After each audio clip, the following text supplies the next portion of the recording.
നമ്മുടെ ജീവിതത്തിൽ എപ്പോഴും പ്രഥമ സ്ഥാനം എന്ന് പറയുന്നത് അത് ദൈവത്തിനായിരിക്കാം നമ്മൾ കൊടുക്കുന്നത്. ഇനി നമുക്ക് ദൈവത്തിന്റെ കൽപ്പനകൾ എപ്രകാരമാണെന്നൊക്കെ നമുക്ക് ചിന്തിക്കാം. സങ്കീർത്തനം 19:8, 19-ാം സങ്കീർത്തനം 8-ാമത്തെ വാക്യം.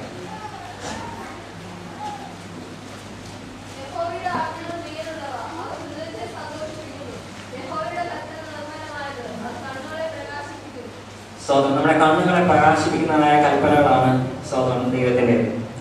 സങ്കീർത്തനം 37-ാം സങ്കീർത്തനം 31-ാമത്തെ വാക്യം.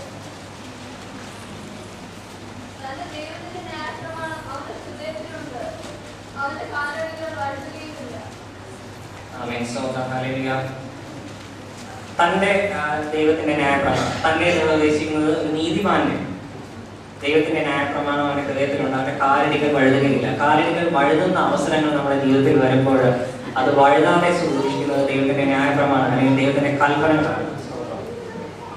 ഒരു വാക്യം കൂടെ നമുക്ക് വായിക്കാമല്ലോ.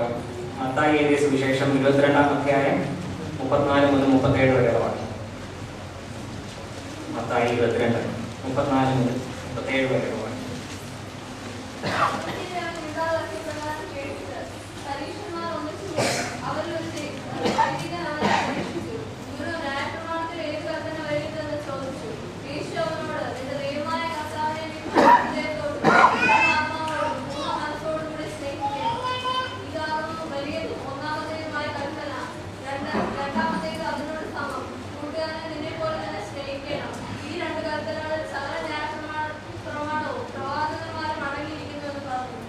നമ്മുടെ ജീവിതത്തിലെ പ്രഥമ സ്ഥാനം ദൈവത്തിന് കൊടുക്കണം എന്നുള്ള ഒരു കൽപ്പനയാണ് നമ്മൾ അവിടെ കണ്ടത്. സ്തോത്രം, ഹല്ലേലൂയ. ദൈവത്തിന്റെ കൽപ്പനകൾ എന്ന് പറയുന്നത് ദൈവത്തിന്റെ വചനം തന്നെയാണ്. സ്തോത്രം. ദൈവവചനം ഞാൻ നേരത്തെ തുടങ്ങിയപ്പോൾ ഞാൻ ഓർപ്പിച്ച പോലെ ദൈവവചനം നാം നമ്മുടെ ഹൃദയത്തിൽ സംഗ്രഹിച്ചു കഴിഞ്ഞാൽ നാം ദൈവത്തിന്റെ കൽപ്പനകളുടെ വഴിയിൽ നാം നടക്കുന്നത്. നമുക്ക് സങ്കീർത്തനത്തിലേക്ക് നമുക്ക് മടങ്ങി വരാം.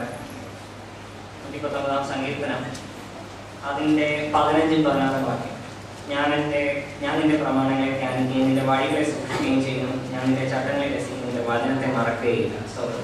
വചനം നമ്മൾ പഠിച്ചാൽ മാത്രം പോലെ അത് മറക്കാതെ അത് ഡെയിലി അത് നമ്മൾ ആ വചനം നമ്മൾ അത് പറഞ്ഞുകൊണ്ടിരിക്കണം. മാത്രമല്ല നിന്റെ പ്രമാണങ്ങളെ ധ്യാനിക്കുകയും നിന്റെ വഴികളെ സൂക്ഷിക്കുകയും ചെയ്തു. നമ്മുടെ വഴികളെ സൂക്ഷിക്കുന്നത് നമ്മുടെ വിശ്വാസ ജീവിതത്തിൽ ഒരു വലിയൊരു കാര്യമാണ്. സ്തോത്രം. പലപ്പോഴും നമ്മൾ ദൈവവചനത്തിൽ നമ്മൾ വായിക്കുന്നു, ചിലപ്പോൾ ഒരു വഴി മനുഷ്യനെ ചൊവ്വായിത്തും അതിൻ്റെ അവസാനമോ മരണ വഴികളല്ലേ. പലപ്പോഴും നമ്മുടെ ചോയ്സസ്, നമ്മൾ തിരഞ്ഞെടുക്കുന്ന വഴികൾ എന്ന് പറയുന്നത് അത് നമ്മളെ നാശത്തിലേക്ക് നമ്മളെ കൊണ്ടെത്തിക്കുമ്പോൾ സ്തോത്രം ദൈവത്തിന്റെ വഴികൾ, ഒരു വ്യക്തിയുടെ ജീവിതത്തിൽ ദൈവത്തിന്റെ വഴികൾ സ്തോത്രം അതാണ് നിത്യജീവിതത്തിന്റെ പാതകത്തിലേക്ക് നടത്തും. നമ്മളെല്ലാവരും നമ്മൾ ജീവിച്ചിരിക്കുന്നത് ഒരു ഉദ്ദേശത്തിനായിട്ടാണ്. ദൈവം നമ്മളെ കൊണ്ടൊരു ഉദ്ദേശം ഉണ്ടാക്കിയിട്ടുണ്ട്. സ്തോത്രം. എന്താണ്? ദൈവത്തെ സ്തുതിക്കുക. സ്തോത്രം, ഹല്ലേലൂയ. ഒരു വിശുദ്ധ ജീവിതം നമ്മൾ നയിച്ചു കഴിഞ്ഞാൽ സ്തോത്രം അന്ത്യകാലത്തിൽ ദൈവത്തോടൊപ്പം നമുക്ക് ഇറ്റേണിറ്റി, നമുക്ക് ഒരു സദാകാലത്തേക്ക് വാഴാമെന്നുള്ള ഒരു പ്രത്യാശ നമുക്ക് പകർന്നിട്ടുണ്ട്. അവിടെ ദൈവത്തിന്റെ വഴികളിൽ തന്നെ ആയിരിക്കണം നാം എപ്പോഴും സഞ്ചരിക്കേണ്ടത്. ദൈവത്തിന്റെ വഴികളെ കുറിച്ച് നമുക്ക് മറ്റു ചില വാക്യങ്ങളൂടെ വായിക്കാം. വെളിപാട് പുസ്തകം 15-ാം അധ്യായം 3-ാമത്തെ വെളിപാട് 15-3.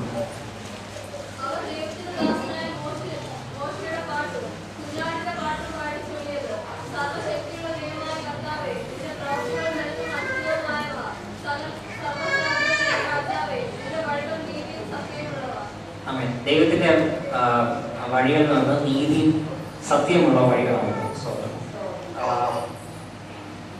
ഒരു വാക്യം കൂടെ നമുക്ക് വായിക്കാം.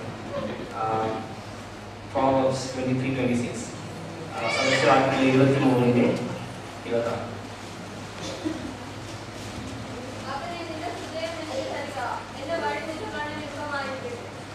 ദൈവത്തിന്റെ വഴി നമ്മുടെ കണ്ണിന് ഇമ്പമായിരിക്കും. ഞാൻ നേരത്തെ ഓർമ്മിച്ച പോലെ പലരും സ്വന്തം വഴികൾ തിരഞ്ഞെടുക്കുമ്പോൾ ദൈവത്തിന്റെ വഴി ദൈവം നമുക്ക് കാണിച്ചു തരികയാണെങ്കിൽ സ്തോത്രം ആ വഴികൾ നമ്മുടെ ജീവിതത്തിന്റെ അന്ത്യത്തിൽ നമ്മുടെ ജീവിതം നമ്മൾ പരിശോധിക്കുമ്പോൾ സ്തോത്രം ഹല്ലേലൂയ അത് വിജയകരമായിട്ട് നമുക്ക് കാണുവാനായിട്ട് കഴിയും. സ്തോത്രം.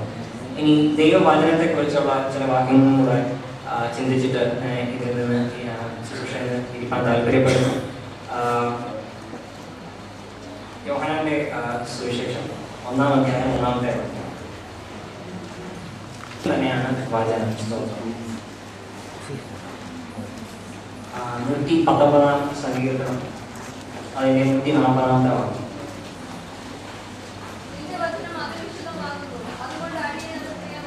ആമേൻ. സഹോദരൻ, ഒരു വിശുദ്ധ ജീവിതം നയിപ്പാനായിട്ട് ദൈവം നമ്മെ കുറിച്ച് ആഗ്രഹിക്കുന്നു.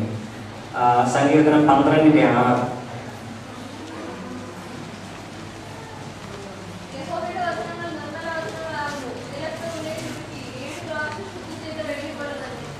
നമ്മൾ നേരത്തെ വായിച്ച വാക്യമായി ചേർത്ത് വായിക്കുകയാണെങ്കിൽ ഒരു വിശുദ്ധ ജീവിതം നയിപ്പാനായിട്ട് സ്തോത്രം ദൈവത്തിന്റെ വചനം നമ്മെ സഹായിക്കുന്നു.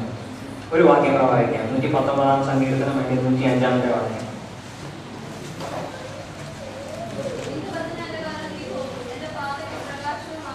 ആമേൻ. ദൈവത്തിന്റെ വചനം എന്ന് പറയുന്നത് ഇറ്റ്സ് എ ലൈറ്റ്. നമ്മുടെ എല്ലാ വഴികളിലും നമ്മെ ഗൈഡ് ചെയ്യുന്ന ഒരു ലൈറ്റാണ് ദൈവത്തിന്റെ വചനം എന്ന് പറയുന്നത്. സ്തോത്രം. ഒരു കാര്യം നാം ശ്രദ്ധിക്കേണ്ടത്, സ്തോത്രം, പിശാച് നമ്മുടെ ഈ യൗവനകാലത്ത് തെറ്റിച്ചു കഴിഞ്ഞാൽ, സ്തോത്രം, അല്ലെങ്കിൽ അത് ഒരു പ്രോമിസ്, ഒരു ദൈവത്തിലേക്ക് നമ്മൾ അടുപ്പിക്കുന്നുള്ള ഒരു പ്രോമിസിൽ നിന്നാണ് നമ്മെ അത് അകറ്റുന്നത്. സ്തോത്രം. അല്ലെങ്കിൽ നമ്മൾ സഭാപ്രസംഗി നമ്മളത് വായിക്കുമ്പോൾ അതിന്റെ 12-ാം അധ്യായം നമ്മൾ വായിക്കുമ്പോൾ അത് കാണാൻ കഴിയുന്നുണ്ട്.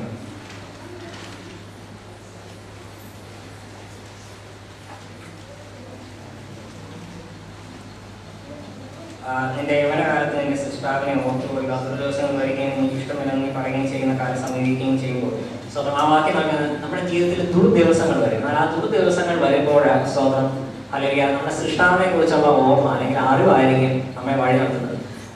ഇപ്പോൾ ഒരു നല്ല സാഹചര്യത്തിൽ, നല്ല കൂട്ടായ്മയും എല്ലാം അനുഭവിച്ച് മുന്നോട്ട് നിങ്ങൾ നീങ്ങുവാൻ നിങ്ങൾക്ക് ഒരുപക്ഷെ നിങ്ങൾ എത്തപ്പെടുന്ന പിന്നീട് നിങ്ങളുടെ ജീവിതത്തിൽ ഒരു സ്ഥാനം വരും, ഒരു അവസരം ഉണ്ടായിരിക്കുന്നു. അന്ന് നിങ്ങളെ സഹായിക്കാനായിട്ട് ആരും കണ്ടെന്നിരിക്കുന്നില്ല. മാതാപിതാക്കളോ സഭാജനങ്ങളോ അല്ലെങ്കിൽ കൂട്ടുകാരോ ആരും ഇല്ലാതിരിക്കുന്ന സ്ഥാനത്ത് അന്നേരം നമ്മളെ സഹായിക്കാനായിട്ട് കൂടെ ഉള്ളത് നമ്മൾ ദൈവം മാത്രമേ കാണത്തുള്ളൂ. അതുകൊണ്ട് ഈ പ്രായത്തിൽ ഒരു ദൈവമായിട്ട് ഒരു വളരെ ക്ലോസ് ആയിട്ടുള്ള ഒരു റിലേഷൻസ് നമ്മൾ ബിൽഡപ്പ് ചെയ്യേണ്ടത് വളരെ ആവശ്യമാണ്. സ്വതം അതിനായിട്ടുള്ള കാര്യങ്ങൾ നമ്മൾ ചിന്തിച്ചു കഴിഞ്ഞു. സ്വതം ഒന്ന്, ദൈവത്തിന്റെ കൽപ്പന, ദൈവത്തിന്റെ വചനം ഹൃദയത്തിൽ സംഗ്രഹിക്കുക. 2, ദൈവത്തിന്റെ കൽപ്പനകൾ അനുസരിക്കുക. 3, ദൈവത്തിന്റെ വഴികളിൽ തന്നെ നടക്കുക. സ്തോത്രം. അല്ലെങ്കിൽ ഒരു വിശുദ്ധ ജീവിതം നയിക്കാനായിട്ട് ഈ വചനങ്ങൾ, ഈ പറഞ്ഞതായ കാര്യങ്ങൾ നമ്മെ സഹായിക്കട്ടെ. ഇതിനെല്ലാം ദൈവം അനുഗ്രഹിക്കട്ടെ എന്ന് പറഞ്ഞാൽ എൻ്റെ ശുശ്രൂഷ